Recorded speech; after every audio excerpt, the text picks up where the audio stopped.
The fluorescent lights hummed their endless mechanical prayer above the surgical unit at St. Michael's, a sound so constant that the nurses stopped hearing it years ago.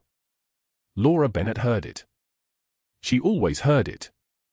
3 years of noticing things, the subtle pitch change when the ballast was failing, the way the hum intensified at 2 a.m. when the building's electrical load shifted, the precise frequency that made her teeth ache if she stood under the same fixture for more than 7 minutes.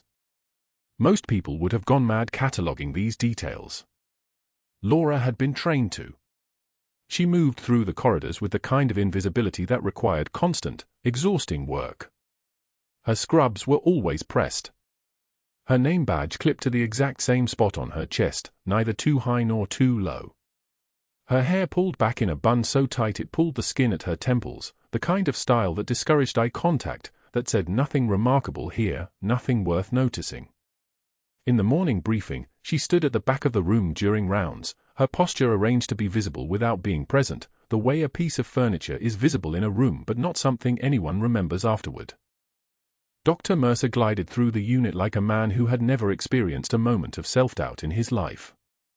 His white coat was tailored, actually tailored, not off the rack from the hospital supply store like everyone else's, and it moved across his shoulders with the fluid precision of apex predators moving through tall grass. He was handsome in the way that men are handsome when they've never had to consider whether they were, the kind of features that assumed their own importance. His smile appeared and disappeared with surgical timing, deployed exactly when it would do the most damage or generate the most deference. Laura watched him conduct rounds with the attending physicians. She watched from the medication station, her hands occupied with pulling pre-filled syringes for the 8 a.m. antibiotic round, her eyes on the work in front of her. But she heard every word. Mercer's voice carried the authority of someone who had never been questioned, who expected compliance the way other people expected air to breathe. The post-op protocols in this unit are exceptional, he was saying to Dr. Patricia Halloway, the chief attending, his arm gesturing toward the patient boards with the casual ownership of a man who believed he had personally invented excellence. I've streamlined the billing codes, optimized the procedure documentation. We're running more efficiently than Johns Hopkins. More efficiently than Mayo. Halloway nodded, her expression arranged into something that could have been agreement or simple exhaustion. After 30 years in surgery, it was hard to tell the difference. Laura's hands moved. Right hand, pull the antibiotic vial from the medication refrigerator at exactly 39 degrees Fahrenheit, the temperature she had verified with a thermometer she kept in her locker. Left hand, position the syringe, angle the needle at 45 degrees to pierce the rubber septum without coring, the small rubber fragments that could travel into the bloodstream and cause complications hours later, complications that would be attributed to the nurse's sloppy technique, not to the attending surgeon's knowledge gaps. This was the invisible work. This was what nobody saw. The tremor in her left hand started the moment she stood still. It was faint, most people wouldn't have noticed, but it was there, a micro-vibration that ran from her fingertips through her wrist and up into her forearm. It came from a shrapnel wound sustained during a classified operation that had officially never happened, in a place her government had agreed to never acknowledge. The tremor came and went like a ghost that visited on particular days. When her hands were moving, the tremor vanished. Surgery was meditation. Surgery was prayer. Surgery was the only place where the tremor didn't exist. Mercer's group moved toward room for 47. Laura finished pulling the antibiotics and made note in the medication log, ceftriaxone 2 grams for patient beds 441, 443, 447, and then she moved in the opposite direction, toward the supply closet at the end of the corridor. She needed to restock the central line kits. This was the invisible choreography of the surgical unit, always occupied, never present. Room for 47 had been occupied since 5 a.m. when the transfer arrived from Ramstein Air Base in Germany. The file was thick, and that thickness meant complications, and the patient was someone Laura's training immediately flagged as significant. Air Force Colonel. Shrapnel wounds. Bagram Airfield. She had been in Bagram. Once. It was a fact that existed in a file somewhere, in a database that her government had agreed to seal, in a memory that was not supposed to be accessible anymore. Bagram Airfield was where she had served with the 160th SAW, the Special Operations Aviation Unit that nobody talked about at dinner parties. It was where she had been extracted after the classified operation went sideways in a way that required 3 governments to sign the same piece of paper agreeing that it had never happened at all. Laura pushed the medicine cart, stocked the supply closet, and organized the central line kits with the kind of precision that would have satisfied a military quartermaster. Each kit was identical to the one beside it. Each was arranged at the exact same angle. Each was placed so that the labels faced forward and readable without having to rotate the box. This was how she survived, through perfect, invisible competence. At 10:24 a.m., she was assigned to the post-op assessment for room for 47. Standard vital signs, fluid balance check, dressing inspection. The file had been reviewed. The patient's name was Chen. Colonel David Chen. Air Force Medical Corps. Transferred from field surgery in Kandahar with traumatic injuries and complications from blast fragmentation. Approximately 5 centimeters of the shrapnel had lodged adjacent to the thoracic cavity, and the surgical team in Germany had elected to observe rather than extract, pending stabilization and further imaging. The room smelled like antiseptic and wounded animal fear. That was a combination that never changed, no matter how many times she walked into it. The body's terror, no matter how much it was masked by medication and professional composure, had a scent. It was metallic. It was electrical. It was the smell of a system in crisis, even when the monitors insisted everything was stable. Colonel Chen was awake. His eyes tracked her as she entered, and something in those eyes made her stop moving. Just for a fraction of a second. Just long enough that a trained observer would have noticed the break in her pattern. He was maybe 45, dark hair graying at the temples, the kind of face that had spent significant time in climates where the sun didn't forgive. His left side was bandaged, his left arm immobilized. There was a chest tube, clear tubing with pale fluid draining into a collection chamber marked with measurement gradients, 210 milliliters since admission at 5 a.m. The intake-output ratio was acceptable but close enough to warrant observation, close enough to require her attention every 4 hours. She knew this man. Not his name. Not his rank. But she knew the way he was looking at her, with a specific recognition of someone who had served in the same place, who had breathed the same dust, who had heard the same distinctive sound of the rotor wash from a UH-60M Black Hawk at dawn. Bagram had a specific frequency of rotor wash. It came at specific times. It meant specific things depending on whether the bird was carrying supplies or carrying wounded or carrying the kind of cargo that required nobody to ask questions. Vitals check, Laura said. Her voice was steady. Professional. Deferential in the way that nurses are trained to be deferential, the kind of tone that says I am here to serve, I am here to facilitate, I am not here to be remembered. She did not make eye contact. She pulled the blood pressure cuff from the wall-mounted dispenser and positioned the patient's right arm. The cuff inflated. The numbers appeared on the monitor. 124/78. Elevated, but acceptable for post-op day 2. Pain control was adequate. The patient's baseline was probably lower, but the trauma was recent enough that this was expected. "How's the pain?" she asked. "Managed," he said. His voice was rough, intubation damage, probably, but clear. Military clear. The kind of clarity that came from training, from understanding that information was currency. She changed the subject before he could say anything else. Before he could ask her name. Before he could look at her in a way that would require her to either confirm or deny what his recognition was telling him. Fluid balance is good. I'll be monitoring the chest tube output every 4 hours. You should expect some increased drainage if you move too much. The tube is doing its job. She finished the vitals, documented everything in the electronic chart, BP 124/78, HR 87, RR 18, O2 saturation 97 on 2 liters nasal cannula, pain level 4 out of 10, and she was turning to leave when Mercer appeared in the doorway with the attending physician rotation behind him.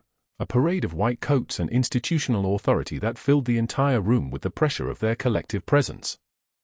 "Ah, Laura," Mercer said, his tone arranged into something that sounded like warmth but contained no warmth whatsoever. "Perfect timing.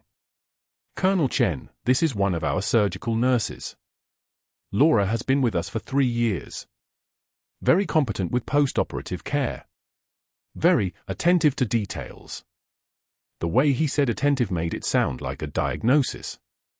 The way his eyes moved across her, just a fraction of a second, just enough time to catalogue her insignificance, made it clear that she was being noted.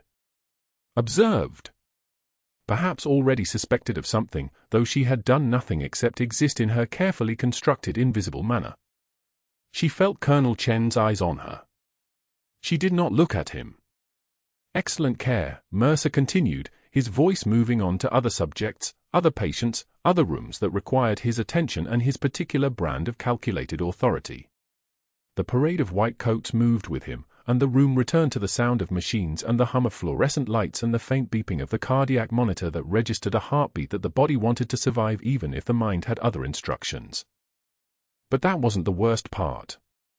The worst part was the moment after they left, when Colonel Chen's eyes found her again, and she felt the weight of recognition, real, actual, dangerous recognition, and she understood with the clarity of someone who had been trained to understand such things that the invisible life she had constructed with 3 years of meticulous effort was about to become significantly more complicated. She completed the rest of her shift. She stocked supplies. She assisted with 2 routine procedures. She pulled medications. She maintained her pattern, her posture, her perfect anonymity. But her left hand tremored more frequently now, and she found herself checking her watch repeatedly, counting the hours until her next shift, when she would have to return to room for 47 and pretend that she did not know what she knew, did not recognize what she recognized, did not carry in the lining of her flight jacket, the one hanging in her locker with the faded unit patch sewn with military-grade thread, its edges worn from years at Bagram, the proof that Captain Laura Bennett had once existed. In a place and in a capacity that officially, according to every database that mattered, had never happened at all.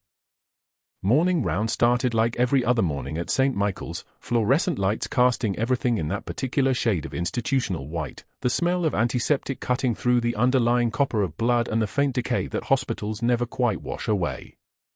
Laura pushed the med cart down the 3rd-floor corridor with her head down, her shadow moving across the tile like it belonged to someone else. Room for 47 sat at the end of the hallway. Colonel David Chen's room. She'd been avoiding it, rotating her shifts, volunteering for floors where she wouldn't have to walk past his door and pretend that the man in that bed was just another patient, that she hadn't once held his hand while bullets punctured the sandbags outside a clinic in Sanjin Valley, that he hadn't been the one who'd pulled her out when her leg wouldn't carry her anymore. Dr. Mercer was already there.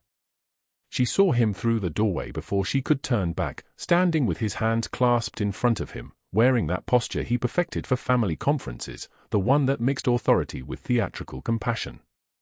Chen's parents sat in the 2 visitor chairs, his mother's hands trembling in her lap, his father's jaw locked tight. The room smelled like fear and the specific kind of desperation that comes when you're watching your child fight to breathe and there's nothing in the world you can actually do about it. Mercer turned and saw her, and his expression shifted, just barely, just enough for Laura to catch it. A smile like a predator recognizing wounded prey. "Nurse Bennett," he said, beckoning with one finger. "A moment, please." She stepped inside room for 47 and closed the door. Every surface felt too close. The heart monitor beeped its steady rhythm. Mercer moved to the foot of Chen's bed, his eyes never leaving her face, and when he spoke, his voice carried that particular cadence of a man about to perform for an audience. Colonel Chen received 150 milligrams of pain medication during the 6 a.m. dose. He held up a paper. A medication record. Not the one Laura had written. "Can you explain this discrepancy, Nurse Bennett?" Laura didn't blink. Didn't reach for the paper. Didn't explain. The correct dosage was 15 milligrams. She'd administered it herself, documented it in blue ink in Chen's actual chart, watched him for adverse reactions. She knew this the way she knew how to strip a rifle or navigate by stars or keep a man's collapsed lung from suffocating him from the inside out. The medication record Mercer held was fabricated, which meant he'd spent time creating it, which meant this wasn't an accident. "That's not accurate," she said. "Are you calling me a liar?" His voice dropped, taking on that razor edge that made residents flinch. "I'm looking directly at your handwriting." "Or did someone forge your signature as well, Nurse Bennett?" Or, he turned to Chen's mother with a sympathetic tilt of his head, "Should I be asking whether this kind of incompetence is standard practice on our surgical floor?" Chen's mother made a small sound. Her father's hand moved to her shoulder. Laura's left hand lay flat against her thigh. Her breathing remained level. 3 tours meant 3 years of learning that the only response to an ambush was silence and preparation. The only way to survive an enemy who wanted you to panic was to become something they couldn't reach, a stone, a wall, a thing that felt nothing while feeling everything all at once. "My documentation is accurate," she said. 10 words. Crisp. Flat. A statement, not a defense. "Your documentation." Mercer stepped closer. "Let's talk about your documentation. Let's talk about the pattern I've been noticing. Medications that don't match post-op notes. Procedures billed that never occurred. Equipment charges on days you were working." He was performing now, his hands moving, his voice climbing in a way designed to sound like justified concern rather than orchestrated accusation. "I've been in surgical medicine for 23 years, and I've never seen this kind of administrative negligence. Frankly, I'm concerned about Colonel Chen's safety with you on his care team." "Aren't you concerned? Shouldn't you be?" Chen watched from the bed. His eyes found hers for 1 second, and she saw him calculate distance and threat assessment the way soldiers do, the same way she was calculating right now. She saw him recognize that something was wrong, that this wasn't medical concern, that the man standing between them smelled like opportunity and ambition and the particular confidence that comes from believing you're untouchable. "I've seen what cowardice looks like, Dr. Mercer," Laura said, and her voice dropped so low his mother leaned forward to hear it. "And I'm looking at it now." The fluorescent light above them flickered. Once. Twice. In that moment of dimness, Laura watched his face go perfectly still, his jaw muscles tightening as if someone had tightened a clamp around his skull. He wasn't expecting her to fight back. He was expecting her to cry, to apologize, to collapse under the weight of his fabricated accusations the way his previous targets apparently had. She wept. 1 tear traced her left cheek, and she wiped it without breaking eye contact, without flinching, without allowing even a tremor into the movement. The tear wasn't fear. It wasn't surrender. It was rage so controlled it looked like composure, and Mercer's face flushed red as he understood that distinction for the first time. "You're reassigned," he said, his voice tight. "Effective immediately. Consider yourself on administrative review." He left the room. She stood there for 5 more seconds, Chen's parents staring at her, and then she turned to her patient and adjusted his morphine drip with steady hands. "Rest," she said. "That's an order." By noon, the unit board in the break room had been updated. Red ink. Laura's name printed in capitals. Medication error. Disciplinary action pending. It was posted directly above the schedule, positioned where every passing nurse would see it, where it would be impossible to miss, where it would accumulate gossip the way a wound accumulates infection. She entered the break room at 12:30 with her lunch, a sandwich she'd made that morning with mechanical precision, turkey and mustard, the kind of meal designed to be consumed without tasting it. The room held 6 nurses. Conversation stopped the moment the door swung open. Sarah Chen, no relation to Colonel Chen, but the name made everything feel smaller anyway, was the first to move. She grabbed her bag from the back of her chair and stood with the fluid speed of someone practicing an escape route. "I just remembered I have to," Sarah didn't finish. She didn't make eye contact. She simply left. Jessica followed within 5 seconds. Then Marcus, then 2 PRNs whose names Laura had never quite learned. Within 30 seconds, the break room held only Laura and the untouched sandwich and the smell of cold coffee that had been sitting in a carafe since morning shift. The whispers began in the hallway immediately, conversations that broke off when she moved past, resumed when she was out of earshot. She'd been careful for 3 years. She'd been invisible. She'd made sure that no one knew her name outside the context of work orders and med-cart rotations. And in 24 hours, everyone in the hospital knew her as the nurse who almost killed a colonel. The sandwich tasted like dust and regret. She threw it away without eating more than 3 bites and sat alone at the table while the fluorescent light above her head hummed its constant, merciless frequency. The thing about being a military operator was that you understood the architecture of psychological warfare. You recognized the pattern: isolate the target, damage credibility, restrict access, eliminate support network. She'd conducted exactly this operation in 3 different countries, watching insurgent networks collapse when you severed the relationships holding them together. Mercer was deploying the same playbook, which meant he'd done this before, which meant he'd succeed unless she did something that no one in this hospital was prepared for. She understood now. That's what made it bearable. Understanding the mechanism of a trap meant you could plan your escape before the jaws closed. Colonel David Chen was Staff Sergeant Chen when she'd known him. The rank had changed because he'd survived, because his promotion had come through while he was still in the hospital, because the Air Force had decided he'd earned it despite everything. He'd been a medic attached to her unit during Operation Phantom Census, though the operation's real name was classified and the mission parameters were classified and the location was officially classified, even though it had happened 47 kilometers south of Sanjin, in a Taliban medical facility that was supplying a network of underground clinics. Chen had taken her position after she'd been extracted, not promoted, exactly. Lateral move. The official report said she'd been injured too badly to continue. The unofficial reports, the ones written in encrypted files that only 3 people in the Pentagon could access, said she'd been extracted because her presence in country had become a liability after she'd conducted an unscheduled interrogation of a Taliban commander who'd been responsible for the deaths of 14 Afghan National Army soldiers. And that interrogation had revealed intelligence so valuable and so politically complicated that someone, somewhere at a level of authority that Laura had stopped trying to imagine, had decided it was easier to make Captain Laura Bennett disappear than to manage the fallout. So they'd erased her. Reclassified her service record. Changed her clearance status to void. Told her she was a civilian now, that she could never speak about Bagram, never contact her former unit, never acknowledge that she'd ever existed in any database that mattered.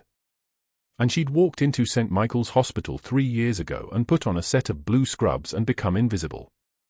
Until Chen checked himself in with shrapnel wounds and saw her face and recognized something in her that she'd spent 36 months trying to bury. She sat in the break room for another 15 minutes, drinking cold coffee and understanding that she'd made an error. Not the medication error Mercer had fabricated. A different kind of error.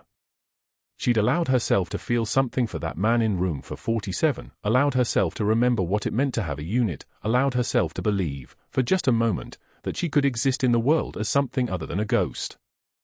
That was the mistake that was going to get her killed, or worse, going to get Colonel Chen killed, because Mercer would escalate, and when he did, he'd use the one leverage point he had, the man in the bed upstairs, the patient whose recovery Mercer controlled. She had to assume Mercer had already moved to his next phase. 3 phone calls minimum. 1 to HR citing her for practicing outside her scope. 1 to the scheduling director removing her from all critical cases. 1 to whatever contact he had at the state nursing board requesting an emergency license review. Mercer was competent in the way that predators are competent, not brilliant, but patient, systematic, willing to spend the time necessary to ensure that his prey had nowhere to run. Laura Bennett was a ghost who'd briefly forgotten her nature. It was time to remember. She disposed of the coffee, returned the mug to the rack, and walked back out into the corridor where the rest of the hospital moved past her like she'd already begun disappearing. The heart monitor in room for 47 beeped its steady rhythm, a rhythm that meant Chen was alive, that his body had survived the shrapnel and the surgery and the infection risks that came with trauma this severe. A rhythm that meant, for now, he was safe.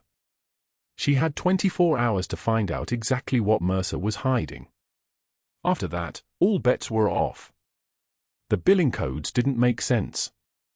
Not at 3 a.m. on a Tuesday when the surgical unit was empty except for the night nurse updating post-operative charts and the skeleton crew in the ICU.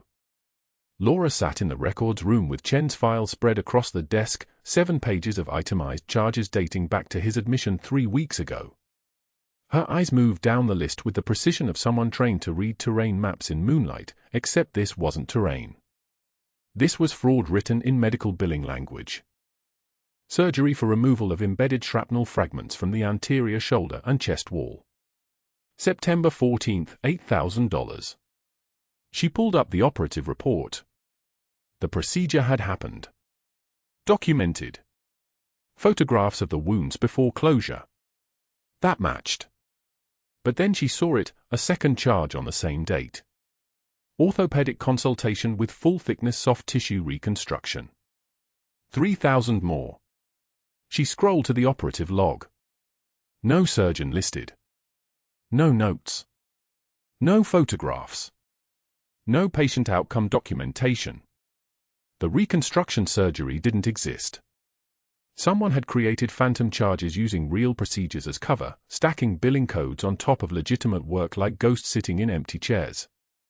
The pattern repeated across 5 entries. Real surgery documented. Phantom surgery billed.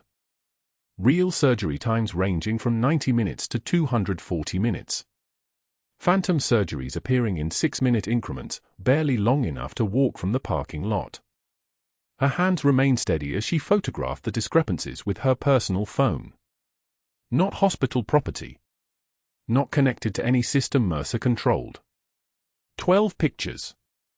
12 pieces of evidence that someone in this hospital was methodically stealing from insurance companies using a patient's actual injuries as the foundation for fabricated procedures. Colonel Chen's shrapnel wounds sustained at forward operating base Bagram while doing medical work Laura had once done, had become the Trojan horse for something much darker. She didn't tremble. She didn't lean back in her chair and process the weight of what she'd found. She simply closed the file, returned it to the cabinet, and walked back to the unit. The night shift continued. Monitors beeped. For pumps hummed their mechanical rhythm. The hospital breathed around her, indifferent to the crime documented in room 447's billing records. The next morning, HR sent an email requesting a background check completion, mandatory for continued employment at St. Michael's. 48-hour deadline. She'd filled out the application form 3 years ago with fabricated references and a social security number that technically belonged to her, though the name attached to it, Laura Marie Bennett, registered nurse, Denver address, was a ghost wrapped in paperwork. The background check was supposed to be routine. She'd passed it once already. But that was before she'd noticed the billing fraud. That was before she'd photographed evidence linking Dr. Mercer to phantom procedures running into the hundreds of thousands of dollars. That was before she'd become a witness. The HR email sat in her inbox like a loaded gun aimed at the middle distance. She stared at it during a bathroom break, her thumb hovering over the delete button. She couldn't delete it. Deleting it would trigger a second email asking why she'd ignored the deadline. Instead, she opened her personal laptop at the coffee station and logged into the military personnel database she still maintained access to, not supposed to, technically, but her security clearance was void only in the official sense, which meant the actual encrypted backdoor installed during her last intelligence briefing still functioned like a ghost limb. She pulled her own file. The classified clearance marker was still there. Dormant, but there. When a civilian background check company ran her social security number against federal databases, which they always did for hospital employment, that marker would light up every alarm at the Pentagon. They'd flag it. They'd escalate it.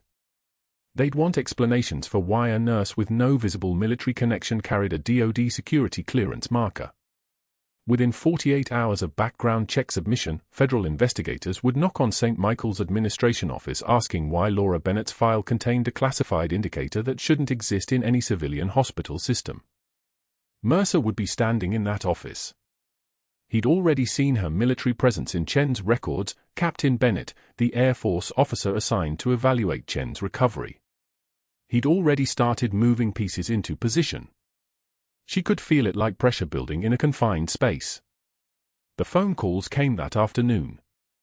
First, the scheduling director called with sympathy in her voice that sounded rehearsed, explaining that the pediatric unit needed additional staffing and Laura's next 3 shifts would be reassigned, 12-hour doubles starting that evening, 7 p.m. to 7 a.m., children's trauma ward. Laura worked pediatrics occasionally, but this was different. This was distance. This was isolation. The surgical unit, where Chen was housed, where Mercer spent his mornings reviewing charts, would be 3 floors below her. The shift would keep her away from every surgical patient she'd been assigned to. She acknowledged the change without question. Understood, she said into the phone, her voice flat and professional. I'll be ready. The second call came from the unit manager. Dr. Mercer had submitted a formal request that Laura be restricted from accessing the surgical floor record system pending an investigation into documentation inconsistencies. She was being suspended from chart access effective immediately. It's probably nothing, the manager said, but her tone suggested she'd already been briefed on something. Just precautionary while HR sorts things out. Laura's badge would no longer open the surgical records room. Her login credentials were being revoked from the hospital's internal system. She'd become digitally invisible in the one place that mattered, the place where the evidence lived. The third call came from the state nursing board. Laura listened as the administrator explained that they'd received a request for an emergency license review based on allegations of practicing outside her scope of practice, specifically, administering medications beyond her authorization level and potentially interfering with physician orders. The allegations had been submitted by Dr. Mercer. An investigator would be assigned within 72 hours. The administrator sounded apologetic. We have to follow protocol with these requests, she said. Do you want to schedule a preliminary phone interview? Laura declined. She'd handle it when the investigator called. There was no point in being proactive. Being proactive meant leaving a trail that Mercer could follow and reshape. 3 phone calls.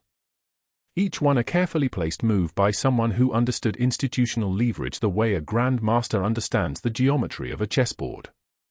Mercer hadn't raised his voice. He hadn't confronted her directly. He'd simply pressed 3 buttons and activated 3 separate systems designed to isolate and neutralize people who became inconvenient.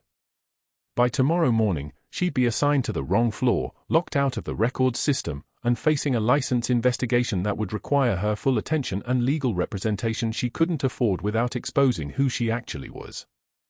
The night shift at the pediatric ward was mercifully busy. 14-month-old with fever spikes requiring antipyretic management. 5-year-old post-appendectomy monitoring vitals every hour. 8-year-old with fracture reduction recovery, pain controlled through carefully metered opioid dosing. Laura moved between rooms with mechanical precision, her hands performing the work while her mind calculated the remaining timeline. 48 hours until the background check submission deadline. 48 hours until federal systems flagged her file.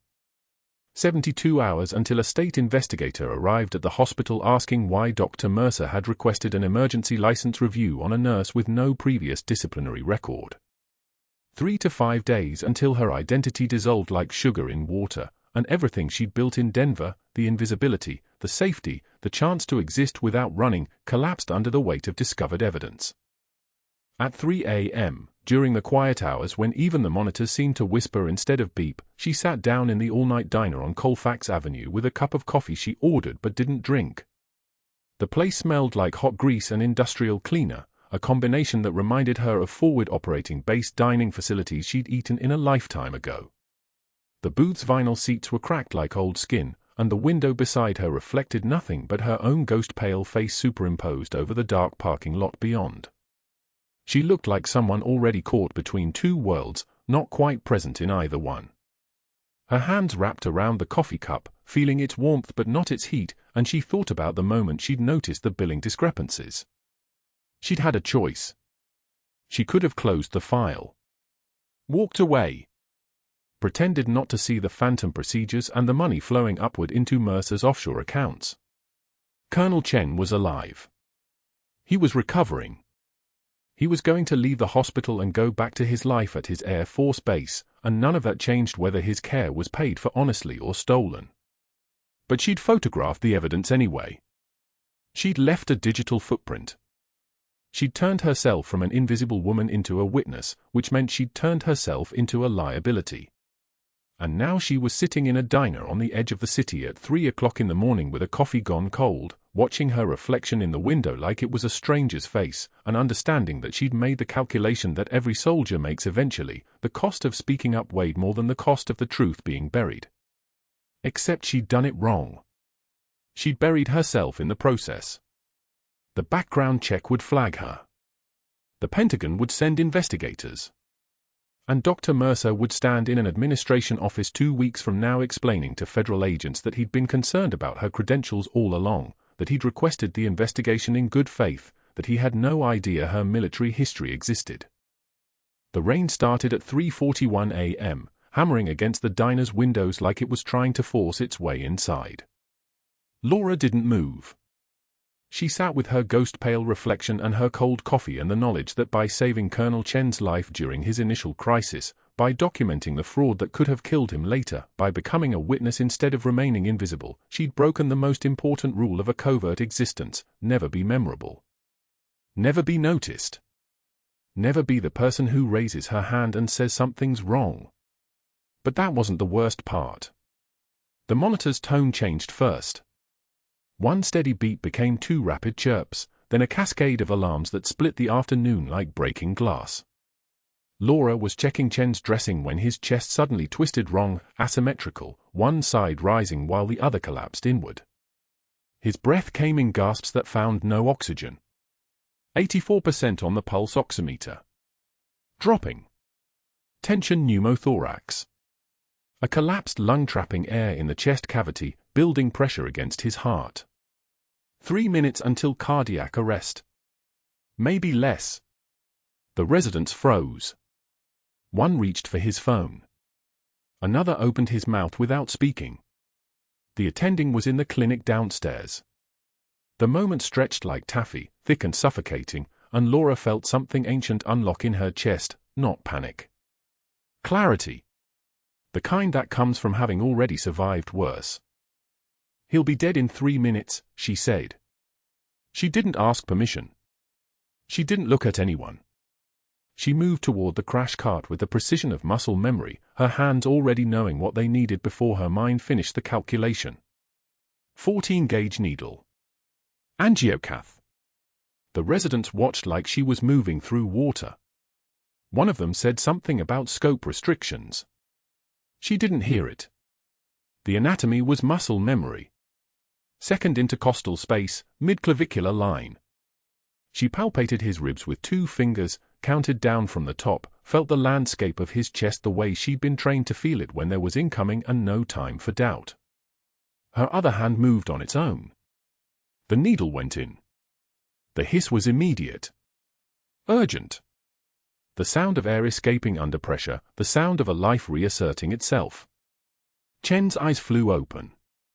His color shifted from blue-gray to pink within seconds. 84 became 92 became 98. The monitor's rhythm steadied. Sinus. Regular. Alive. For 3 beats of silence, nobody moved. The resident stared at the needle protruding from Chen's chest like they were watching her commit a murder instead of prevent one. The alarms had silenced. The room held only the ventilator's mechanical breath and Chen's own lungs finally taking air. Then Mercer walked in. He didn't rush. He never rushed. He moved into the space around her with the careful deliberation of a man cataloging evidence, his eyes taking in the needle, her hands, the crashed monitors, the resident's stunned expressions. When he looked at her, something cold and calculating moved behind his features, recognition, not of who she was, but of what she'd just done. Of the implications. Of the trap now closing. Everyone saw that, Mercer said quietly. His voice was steady, conversational. A voice commenting on the weather. An unlicensed procedure. Practicing beyond your scope of practice. In direct violation of the floor restriction I personally imposed. He was already moving toward the hallway, already pulling out his phone. That's a license violation. Grounds for immediate termination. Perhaps criminal negligence, depending on how we frame it. Laura didn't respond. She kept her hand on the needle, steady as a surgeon's laser, while Mercer's voice carried down the corridor like he was reading a shopping list. 3 phone calls. She heard them all from where she stood. Yes, HR, I need immediate termination paperwork for the nurse in the ICU. She just performed an emergency procedure without attending physician approval. Pause. No, I can't wait for due process. Everyone on the unit witnessed it. Document this now. Next call, his tone unchanged. State Nursing Board? I need to report a license violation and request emergency suspension pending investigation. The nurse's name is Laura Bennett. She's currently employed at St. Michael's. She performed an unsanctioned procedure that could have killed the patient.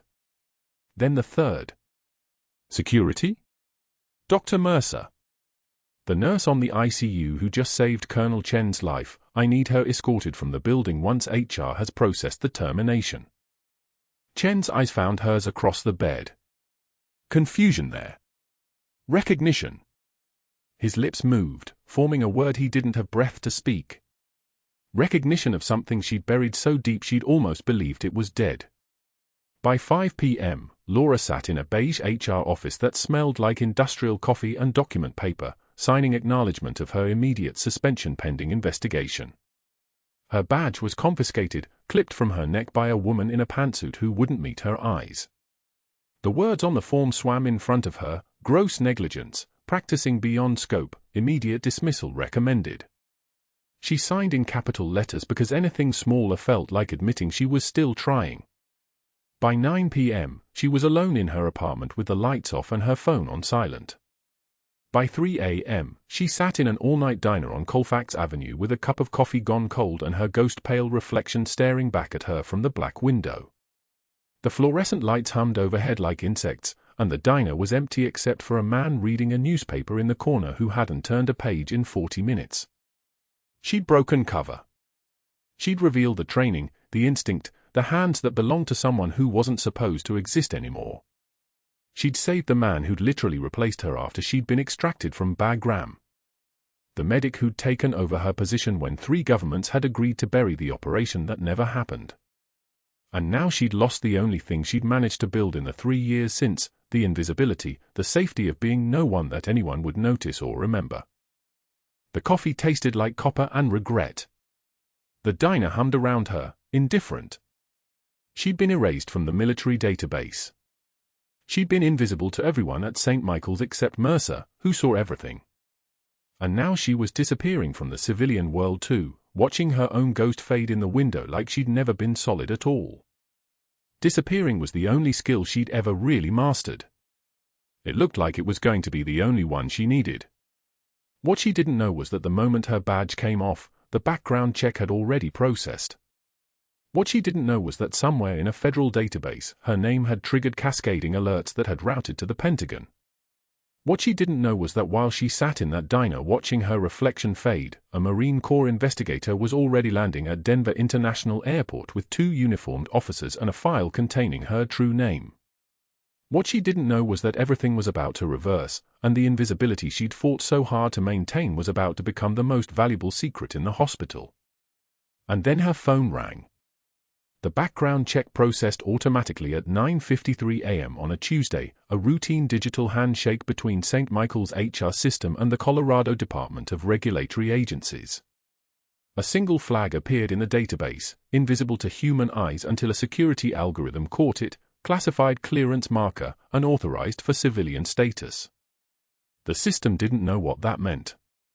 It only knew that something about Laura Bennett's file didn't match civilian employment protocols. Within 4 minutes, the flag triggered an automatic escalation to hospital security. By 10:14 a.m., security had copied the Pentagon's Defense Health Agency inbox. By Wednesday morning, 2 investigators with DHA credentials and federal badges were walking through St. Michael's front entrance, their presence like a pressure change that made the fluorescent light seem brighter. The Pentagon liaison arrived 36 hours after the flag fired. His name was Colonel Harrison, actual military bearing, not the pretend kind doctors wore in trauma fantasies. He didn't introduce himself to administration first. He went directly to the medical records room and requested everything on Captain Laura Bennett. Not nurse. Captain. The word hung in the air like ozone after a defibrillator charge. The compliance officer who pulled the files didn't understand the implications. She only understood that federal credentials meant federal compliance, and federal compliance meant you delivered whatever was requested without editorial commentary. Laura didn't know any of this when she clocked in Wednesday morning. She knew only that her shift had been restored, her badge reactivated, her name appearing on the surgical rotation as if the past 72 hours of suspension hadn't happened. She knew something had shifted, the way you know a storm is coming before you see the clouds, a change in atmospheric pressure, a taste of copper in the air. She changed into fresh scrubs and moved through the pre-op corridors like someone walking through their own ghost, expecting any moment for a hand on her shoulder, for Mercer's voice cutting through the intercom ordering her to vacate the premises. Colonel Chen was awake when she entered his room for the morning assessment. His color was better, the kind of progression that meant the lung expansion was holding, the chest tube draining less with each shift change. She moved through the assessment with clinical precision, checking the incision site, assessing the dressing integrity, documenting the drainage quantity and character. Pain scale, appetite, sleep duration. Routine nursing. Invisible nursing. The kind of work that moves patients from critical to recovering without anyone noticing the hands that made it happen. Then Chen whispered, "Aurora." Her hands froze mid-motion, the bandage tape suspended between her fingers like time itself had paused. Aurora. Not her name. Her call sign. The name she'd worn in the desert when she was someone other than a nurse hiding in a hospital basement. The name that shouldn't exist outside classified channels, outside operations that officially never happened. She didn't look at him. She finished securing the tape with the same careful precision she'd applied 18 seconds earlier, movement by movement, breath by breath. "Rest easy, Colonel." "I know who you are," he whispered. "You know a lot of people, sir. Let me know when the pain becomes unmanageable." She moved toward the fall line, checking the flow rate, buying seconds to rebuild the mask. In the fluorescent light of the hospital room, with the ventilation system humming its mechanical lullaby, she was still a nurse. She was still invisible. But the room had changed. The air had pressure now. She left his room at 7:34 a.m. and found a Marine Corps investigator waiting in the hallway, credentials and citation in hand. Captain Michael Halloway, NCIS. He looked like a man who'd spent his entire career reading from official documents to people who didn't want to hear them. His jaw had that flat quality of someone who'd learned to deliver hard news without the mercy of emotion. "Captain Laura Bennett," he said, not a question, a statement of verified fact. "I'm investigating Operation Phantom Census, classified air insertion assault on a Taliban medical supply cache, Kuna Province, November 2016. I need to read you something." He opened a folder. His voice dropped to the professional monotone that all military people learned. For extraordinary heroism under fire, Captain Laura Bennett personally cleared 2 positions while under direct enemy engagement, recovered 2 wounded coalition personnel, and maintained suppressing fire during extraction, resulting in the preservation of critical intelligence assets and the safe recovery of all operational personnel. Her actions prevented what would have been 2 preventable combat deaths and sustained the intelligence advantage that led to 17 subsequent successful operations. The citation continued. She didn't hear most of it. She heard only her own breathing and the sound of Halloway's voice and the terrible, wonderful realization that her cover had not been blown, it had been illuminated. The doors to Chen's room burst open. Dr. Mercer, moving with the fury of a man who suddenly understood that his world was collapsing but didn't yet know how far. "Captain," he spat the word like contempt. "I want to know why my terminated employee is in a patient room in fresh scrubs without authorization." And behind him, 30 seconds of silence, the kind where you could hear the rain that had started outside hammering against the hospital windows, a 2-star general in dress uniform. Not a liaison. Not a consultant. Major General Patricia Reeves, Deputy Surgeon General of the Air Force. She took in the scene with the practiced assessment of someone who'd read 100 hospital files in the past 48 hours. She came to attention. Not parade ground rigid, but the precise posture of deep institutional respect. Then her hand moved in a salute, fist to chest, eyes locked on the folder in Holloway's hands, on the rows of decorations and commendations and official recognition that Laura Bennett had been carrying as ghosts in a classified database for 6 years. Mercer's face cycled through confusion, then calculation, then the first fragile edge of terror. The audit finished by Thursday afternoon.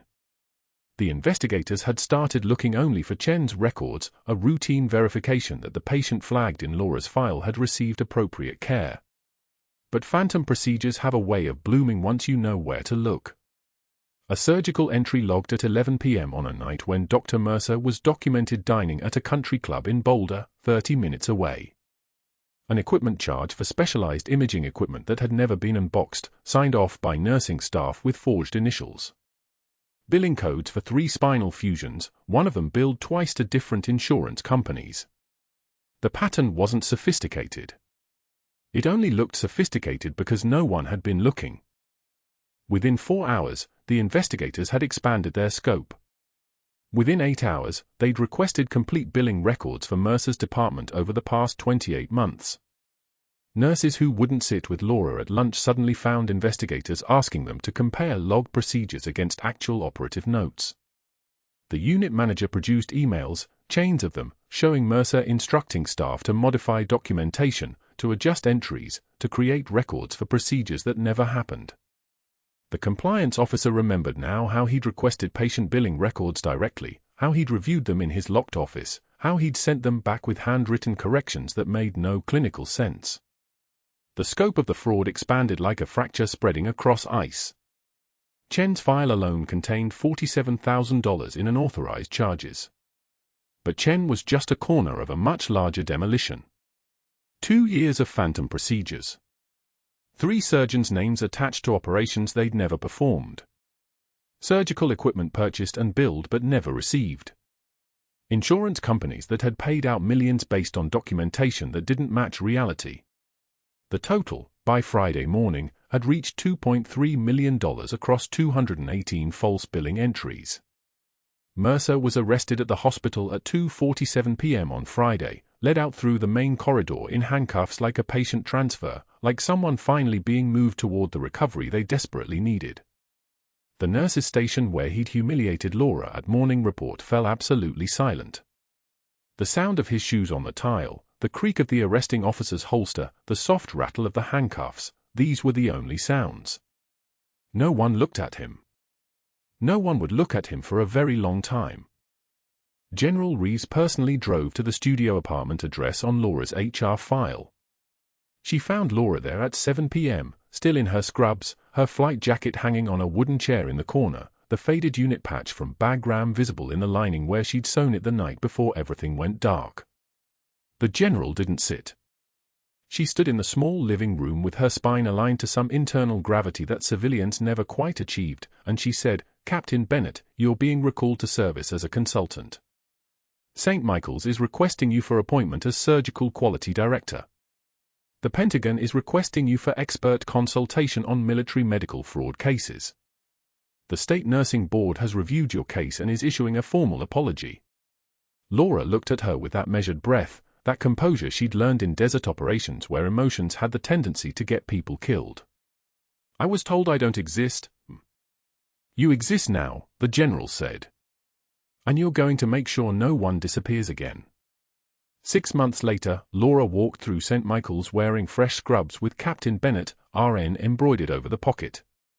The nurses who'd abandoned her at lunch now sought her approval on protocols and medication reconciliation procedures. The residents who'd frozen when Colonel Chen's lung collapsed asked for her supervision during their own critical care rotations. She spoke in short, precise sentences now, in the manner of someone who'd spent years giving orders that required immediate compliance. The timid nurse had become visibly unavailable. Colonel Chen was preparing for discharge, walking the corridors with a cane, his lung function tests showing 94% capacity.